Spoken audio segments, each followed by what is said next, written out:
শুভ দুপুর বন্ধুরা। এই যে আমি টমেটো, বেগুন, রসুন, শুকনো মরিচ দিয়ে একটা ভর্তা বানিয়ে নিলাম ঝাল ঝাল করে।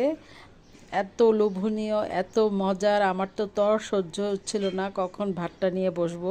আর প্লেটে নিয়ে নিলাম গরম ভাত, আর হচ্ছে বেগুন ভর্তা, সাথে হচ্ছে একটা মচমচে শুকনো মরিচ। আমার মতো এমন ঝাল প্রেমিক কে কে আছে বলো তো?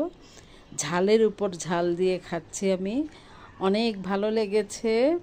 আমার ছিল শিং মাছ দিয়ে শিমের বিচি, তারপর আমি সেটা আমার খেতে ইচ্ছেই কারণে আমি মন চাইছিল শুধু এইটা দিয়েই ভাত খাই, এবং ভাতটা শেষ করেছি ভর্তা দিয়ে। তো সবাইকে অনেক অনেক ভালোবাসা, সবার দিন ভালো কাটুক, সবার জন্য অনেক শুভকামনা। আমার পেজের সাথে থাকবে, আমিও তোমাদের পেজের সাথে থাকবো। আল্লাহ হাফেজ।